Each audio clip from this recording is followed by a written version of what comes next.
Saya Waling Hartati Hardi Sumarto, biasa dipanggil Werlin. Saya di HWDI dipercaya sebagai Sekretaris Umum. Perempuan penyandang disabilitas di Indonesia berpendidikan rendah dan ekonominya lemah. Bagi mereka yang tinggal di perkotaan dan mereka hadir dari keluarga menengah ke atas, minimal mereka masih bisa menghadiri pertemuan-pertemuan seperti training, seminar, dan lain-lain. Namun bagi teman-teman perempuan disabilitas yang tinggal di pedalaman dan mereka hadir dari keluarga prasejahtera, mereka sangat sulit untuk mengakses berbagai macam layanan.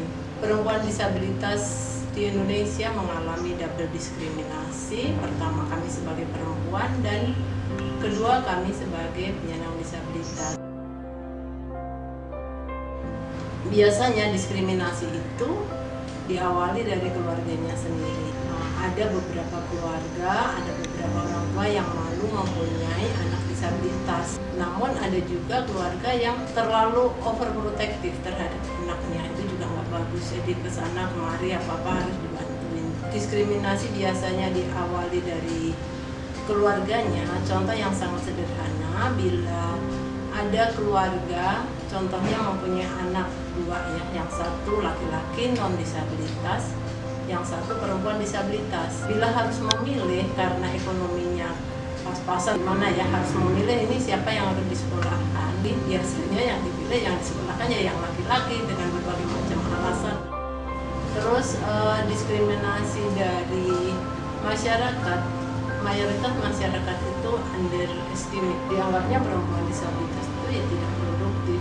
Mereka berpendapat, ya sudah, orang cacat bisa apa sih, istilahnya bukan pakai disabilitas, pakai kata cacat, terus udah dijudge bahwa Anda tangannya udah diamputasi, ya sudah, tidak bisa apa-apa. Sementara akalnya masih jalan dengan baik gitu, tapi kenapa kami harus di-adjust? Terus untuk diskriminasi dari negara itu infrastruktur yang guiding block itu pemandu untuk teman-teman disabilitas netra. Terus ada lampu merah yang berbunyi bip bip bip bip.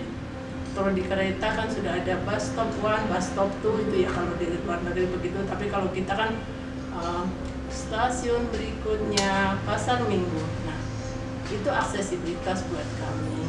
Sebenarnya kalau kita berbicara tentang hak, negara sudah mencoba untuk berupaya menghormati, melindungi, dan memenuhi hak-hak penyandang disabilitas ya.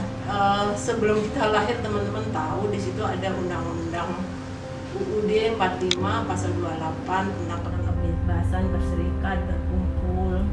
Terus ada SIDO ya, tahun 84 itu. Terus pemerintah juga mencoba meratifikasi Convention on the Rights of Persons with Disabilities atau CRPD. Terus ada Undang-Undang Nomor 8. Ya perlu kita akui bahwa sejak pemerintah Indonesia meratifikasi Convention on the Rights of Persons with Disabilities tahun 2011, step by step penghormatan, perlindungan, dan pemenuhan hak penyandang disabilitas mulai membaik.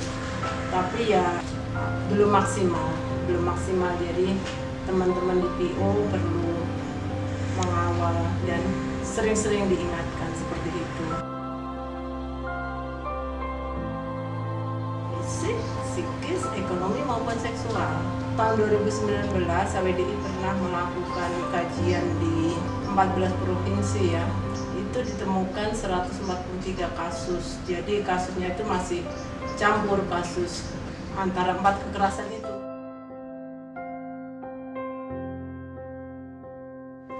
Mayoritas perempuan disabilitas di Indonesia berpendidikan rendah dan ekonominya lemah.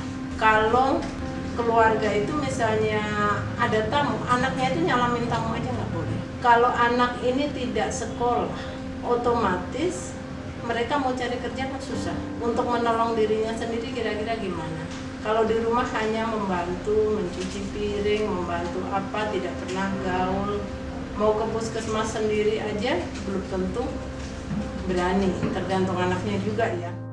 apalagi teman-teman yang di daerah itu kalau misalnya mau ke puskesmas tidak aksesibel gitu.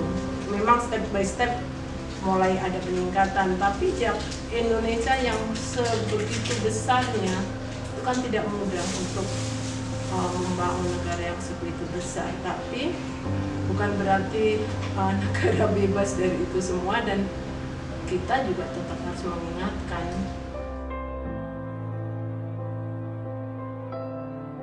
Untuk masyarakat, kami mohon bila mempunyai anak penyandang disabilitas, tolong jangan disembunyikan.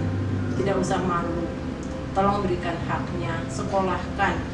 Pada dasarnya manusia itu tidak ada yang sempurna, masing-masing dikasih nilai plus dan minus. Cuman kita aja yang belum tahu ini anak kapasitasnya di mana. Yakinlah, Allah pasti kasih sesuatu, nilai plus itu pasti ada.